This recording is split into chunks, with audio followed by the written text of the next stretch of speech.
In 1966, Ford brought to this world the infamous Ford Bronco, and as time went on, that name continued to live in conversations when talking about capable off-road 4x4 vehicles. After discontinuing the Bronco in the late 90s for different models and making way for them, the world had wanted Ford to come out with a whole new Bronco for years and years.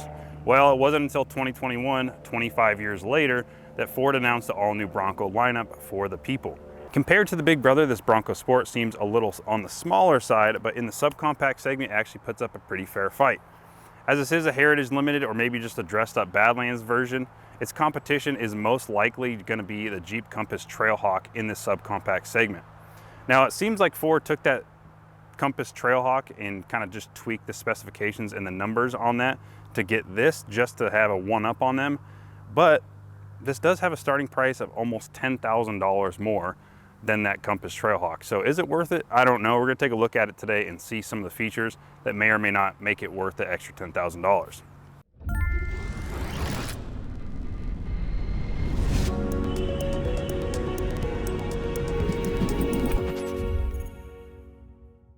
Starting in front of the Heritage, you can see right off the bat that this has a very unique colorway. Now, the non-limited Heritage has a light blue colorway, and this limited has this Yellowstone metallic as well as Oxford white colorway.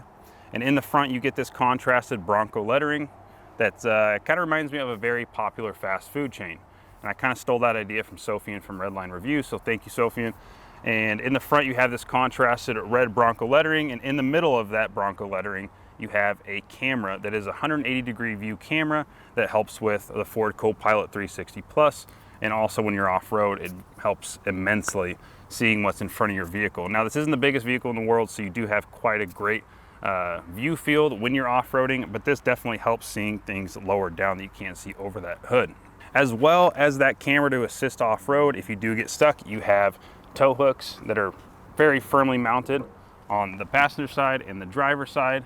And when you are kind of bashing through some stuff, you have front bash guards. Let's see.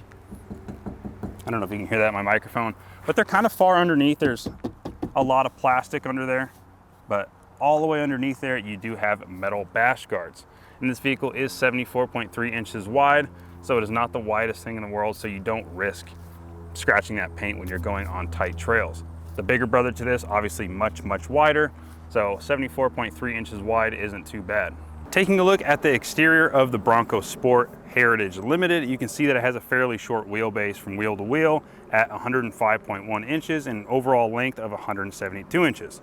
So in comparison to the Compass Trail Sport, or the Compass Trailhawk, sorry, it is an inch longer in the wheelbase, but an inch shorter in overall length. Now, when you compare it to the manufacturer counterpart, the Ford Escape, it is a whole 9 inches shorter in length and about 2 inches shorter in wheelbase. On top of this Safari roof, you can see that it has some side rails that come standard, but the crossbars do not come standard. That is an option that you can either get with it or you can buy afterwards from Ford directly. The Heritage comes with some pretty attractive Heritage emblems that kind of make it known that it is the Heritage, and it is this special font that says Bronco, has Sport, and then it also has a Bronco surrounded by a red outline. Moving down to the wheel and tire area, you see that we have these Steelies, and the reason I put Steelies in quotation is because they aren't actually steel. They are aluminum alloy wheels that are painted in Oxford white paint, as well as that front grille that contrasts real drastically against this Yellowstone metallic paint. Wrapping these wheels is a 235/65 R17 tire from Falken called the Wild Peak All-Terrain. My personal favorite all-terrain tire that is on the market, so I'm glad Ford chose these for this vehicle. That paired with the off-road suspension you can find on the Badlands trim as well as this Heritage trim, it gives you a ground clearance of 8.8 inches. That's just inching out over Subaru Crosstrek Sport's 8.7 inches, and 8.8 takes that top spot in the subcompact segment when referring to the ground clearance. I mentioned before that it does have an overall height of 71 inches, which is fairly large for the subcompact SUV segment, but I wanted to mention it because the rear view of this vehicle, that white roof really emphasizes how thick this is right here and kind of just clashes with the whole design of this. That's one of my only real gripes about this rear end, but moving on past that, there are a few things that I like, including how this glass separates from that rear hatch, so you have access to the inside without having to open that whole hatch. So closing that, moving down, we have a button for the whole door or the whole hatch. So opening that, we get to the inside, but it is not powered, so you have to manually close it. We have the Bronco lettering here, and that's all raised, just stick-on emblems. It's not embossed or inlaid at all. So Bronco Sport across there.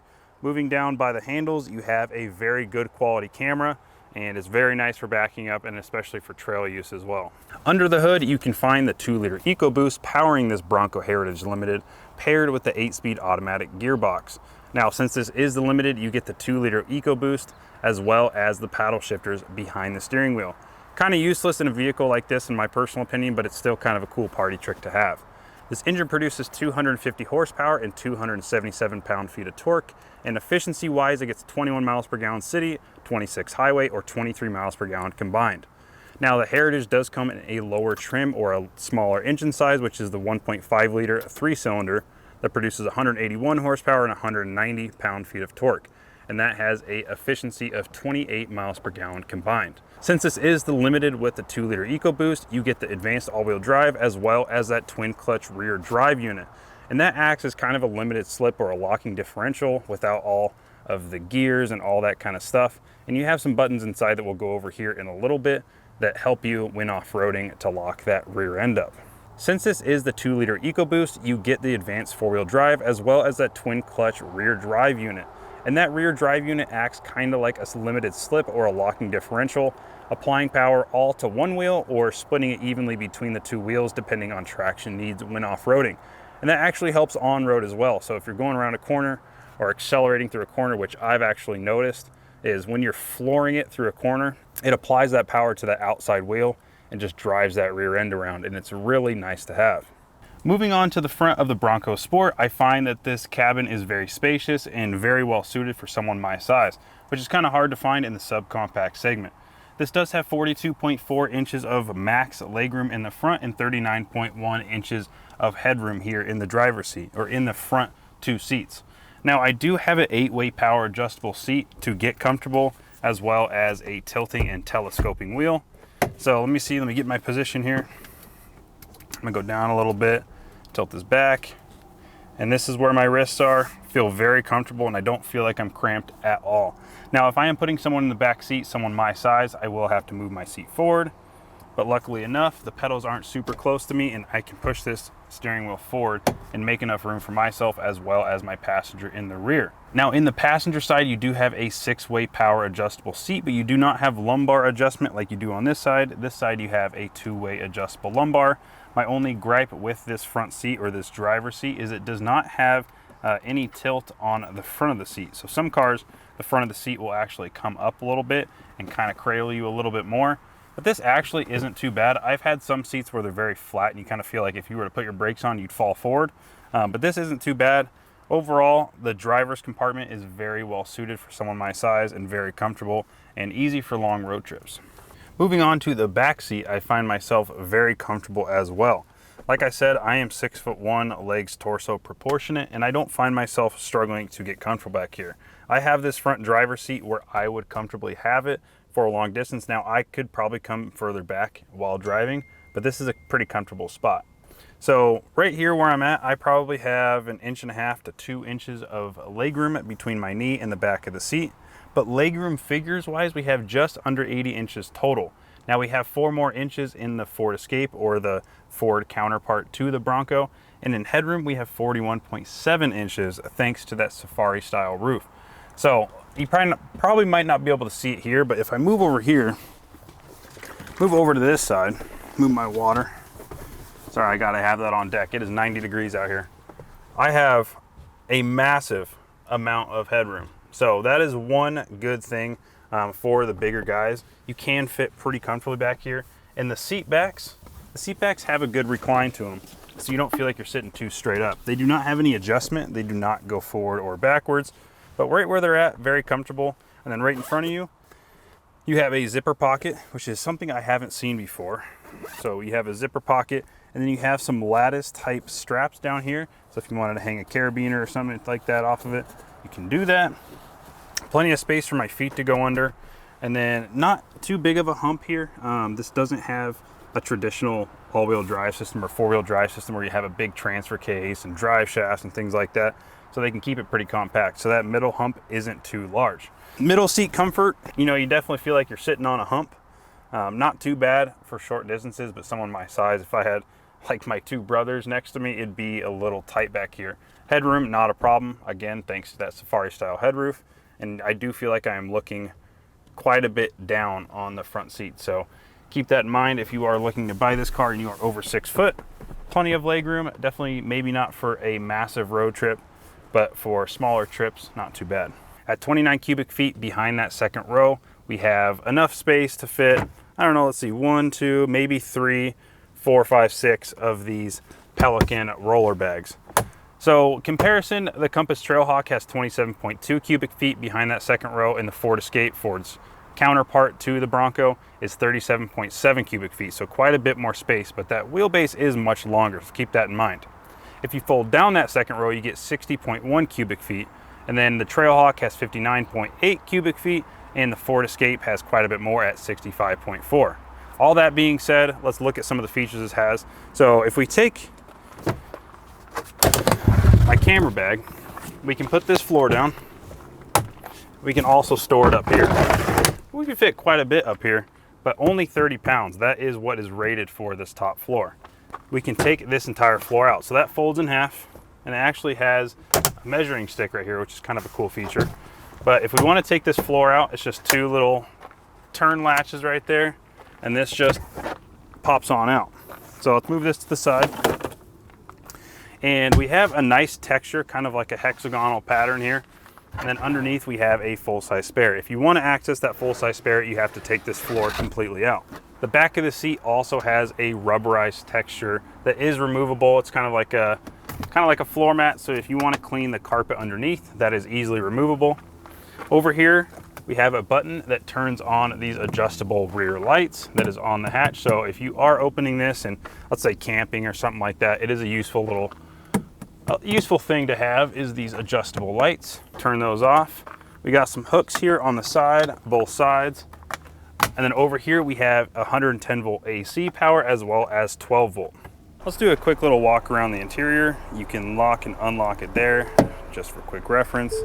Coming around, we have the Ford chimes that love to interrupt my videos. On the driver's door panel, we have kind of a cheaper material, but it doesn't feel too bad. There's a little bit of give to it. It's not hard, there's a little cushion. We have a white accent going around the door handle here. Just a basic plastic door handle and lock. And then right here we have our lock and unlock button right next to the 1, 2, 3. There's a 3-spot setting or memory for your seat settings, which is a pretty cool feature I didn't expect to see on this.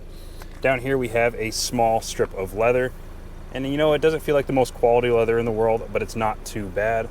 Then we have some red or orange stitching. You know, I'm not colorblind, but I really can't tell what that is. I think it's red. Some people could say it's orange. Down here we have the B&O indication that this is a B&O or Bang & Olufsen 10-speaker sound system that comes in this trim. Down here it says Bronco on this kick plate. We have Bronco Sport mats. As you can see, that headliner is nice and light, and it really emphasizes that bump of that Safari style roof, that bump in the headroom that you get in the rear. Moving up forward, we have this moonroof right here, and this is a powered shade, so it is not manual. Powered with this button. This is how you control the sunroof, the button right next to that. We'll keep that closed for right now. While we're up here, we can talk about what's going on. We have 2 lights. Lights on, lights off. And we have a sunglass holder. Keep in mind this is an off-road oriented vehicle, and this is a very light headliner, so it can get dirty pretty fast. I already see some scuffs here and there. Driver's side, you have your garage door opener presets there, your microphone on this, a huge warning label, flip that up. Moving on to the seats, you can see Ford has the Bronco embossed in that seat back. Down below, we have this perforated plaid textured seat insert. A nice bolster. I don't find them to be too flat, but they're definitely not the most bolstered in the market. But they carry on this red and orange stitching, which is very nice accents throughout the entire interior. On the passenger side door card, you have your armrest there that is padded in that same leather that you get on the seats, that nice reddish orange stitching, and the rest of the door card is a soft touch textured material, but around the door handle and the door handle itself, it is a hard, smooth plastic. Down below, you have your Bang & Olufsen sound system, as you can see from that B&O that is indicated in the corner. And then you have a slanted cup holder, a straight up and down cup holder, and some stuff for some knickknacks and things like that. And then up on the dash side of things, you have your glove box that is just a texturized plastic.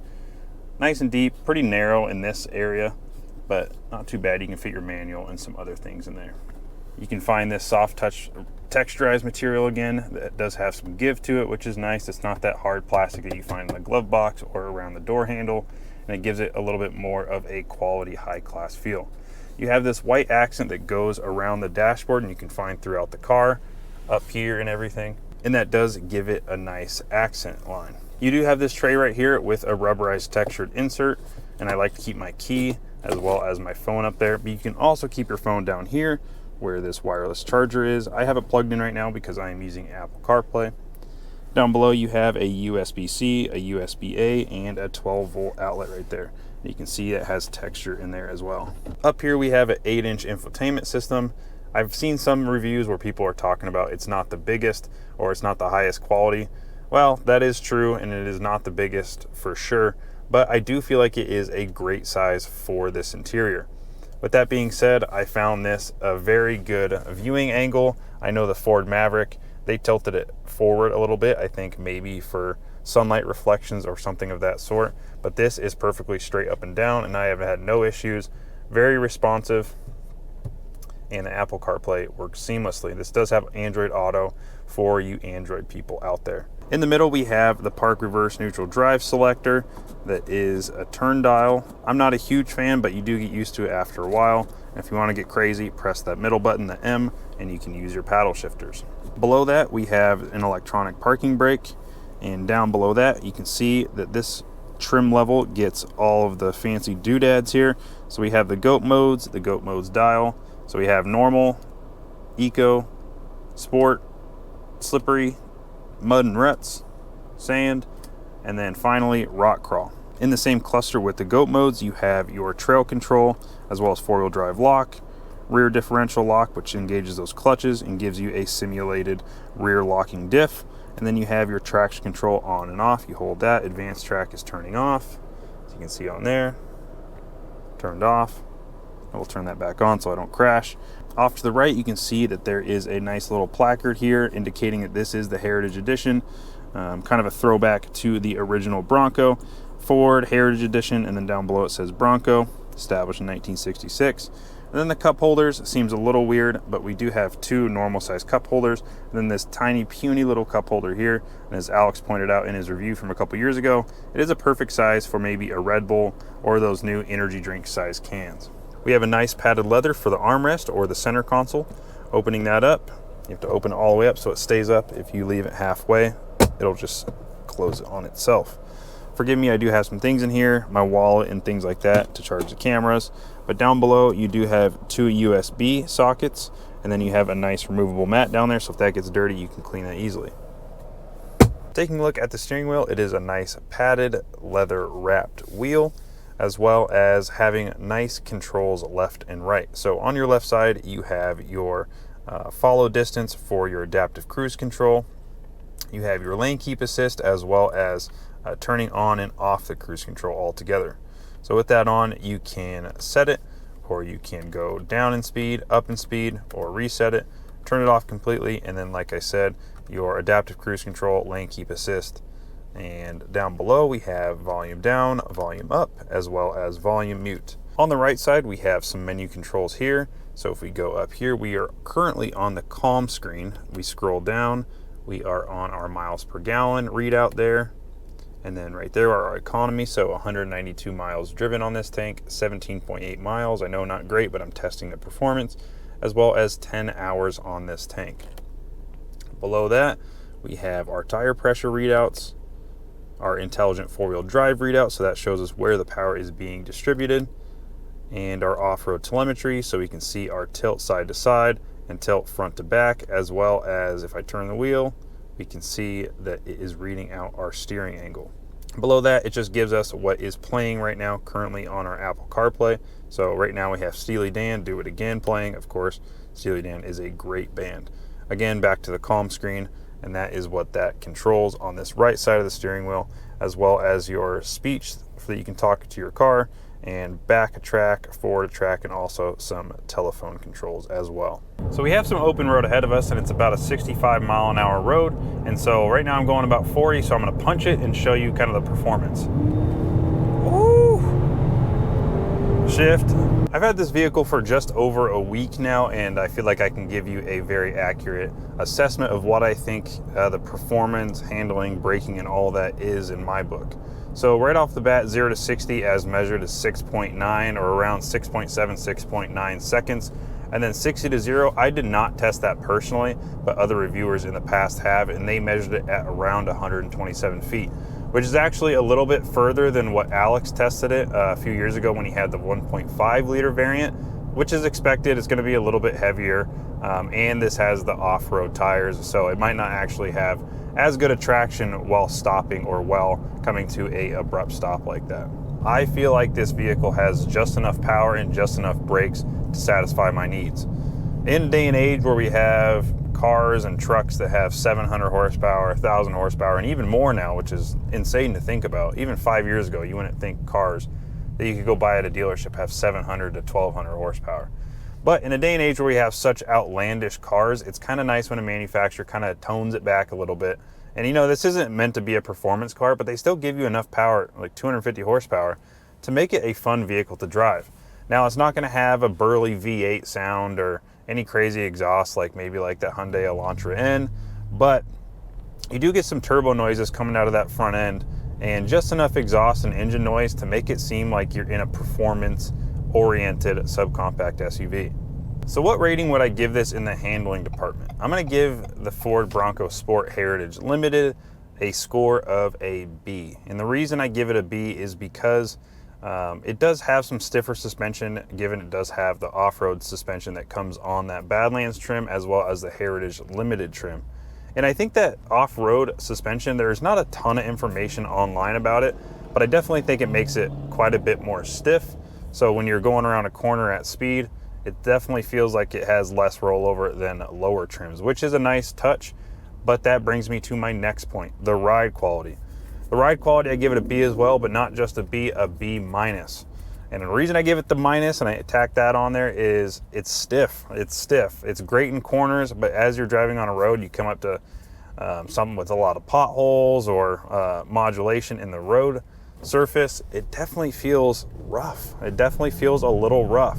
Now, is it the roughest ride? No, it is not. But compared to some of the lower trims that I have driven, and kind of comparing it with like the Maverick and things like that, having the shorter wheelbase, the all-terrain tires, off-road suspension, it's pretty stiff. Cabin noise, I may have talked about it a little bit earlier. Maybe I didn't. I forget where I left off. But for cabin, I'm going to give it a B minus as well, because it is a great vehicle. But you do have the all-terrain tires, those Falcon Wild Peak all-terrains, and they do make quite a bit more noise than the road-going variants in the lower trims of the Bronco Sport. So I'm going to rate this fuel economy at a C+. Now, why do I rate it a C+? So this is rated at 23 miles per gallon combined, which may not seem too bad in today's day and age of all these crazy muscle cars and things like that.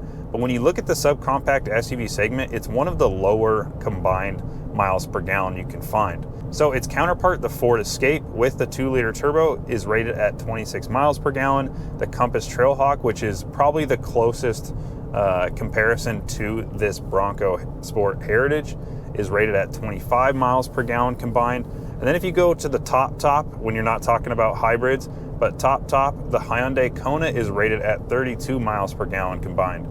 So as you can see, that 23 miles per gallon combined isn't too great when you are stacking it up against the competition. Like I've mentioned, I've had this car for just over a week, and I have loved it so much so far. And I can't wait to drive this again someday, hopefully. And they're probably going to come out with some more trims sooner or later. Maybe not, but if they do, I'm sure I'll have the chance to get to drive it again. But overall, this vehicle is a ton of fun, and I think it's a very capable off-road vehicle. Too bad I couldn't take it up to the trails and show you guys what it's worth. But just being a one-man team over here in the Pacific Northwest, it's a little difficult. And just starting out with Alex, I don't want to push my luck too much with these pressed vehicles and get my privileges revoked by going out and damaging a vehicle up in the mountains, because I can take it to easy trails, but that's no fun because this thing is capable. So you really have to push it to be able to show the camera what it's capable of. All in all, this vehicle is a ton of fun, and I think it is one of the top leaders in the subcompact SUV segment for just comfort, everyday driving. A commuter car might not be the most efficient, but between the power, economy, off-road capabilities, and space, I think it's one of my favorites in the class. Thank you guys for watching. Bear with me if it was a little bit choppy. The next one will be better and the better and better and better. So until next time, take care, guys.